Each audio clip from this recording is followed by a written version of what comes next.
There's one more user experience that I want to control here.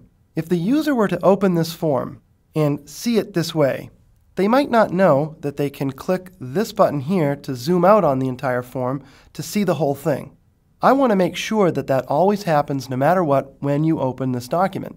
So first off, I'm going to zoom in, and then I'm going to select File, Save As, and I'm going to save the file down to the desktop, because after I'm done doing this, I want to close it and open it and show you the result. Whenever this file opens, I want it to jump to Fit in Window mode. To do that, I'm going to use Actions, but I'm not going to use a form element to trigger the action. Instead, I'm going to go to the Pages palette, and I'm going to apply what's called a page action. Now, page actions work very much the same way as form actions, except that the trigger is a little bit different. To get to a page action, I've selected the page in the Pages palette. I'll choose Options, Page Properties, and in the Page Properties dialog box, I have an Actions tab. Among the actions are all of the pre-built actions that I have available to me in the Button Properties dialog box, except that they're available here in the Page Properties dialog box. One of the differences, though, is the trigger. Because I'm not going to set an entire page to be a button, which is what would happen if I were to choose mouse up or be allowed to choose mouse up, Acrobat gives me the option of triggering an action on page open or page close. In this case, page open. Because this is the first page of the document, it's the page that will open when I open the document, that will trigger an action. The action that I want is to execute a menu item. I'll click Add.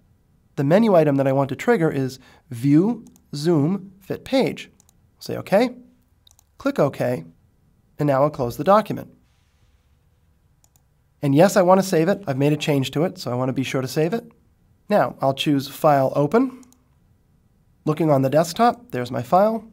I'll click Open, and if you were watching carefully, you saw what the file did. It opened, zoomed in a little bit, but then it zoomed out, setting itself to fit in Page.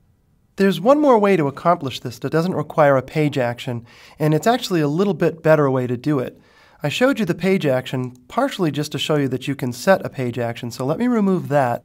I'll select Page Properties, click Actions, select the action in the Actions panel, and delete it, and click OK.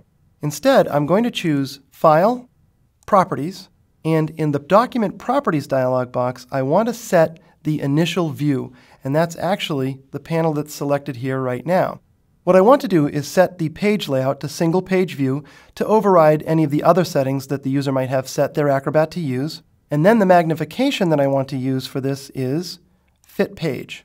Click OK, and essentially we'll achieve the same effect, but the reason that I like to use this is because it applies to the entire document. If this were a multi-page form and I accidentally moved this page to a different location in the document, the action would go with it, and it would only jump to Fit Page once the user got to that particular page in the document.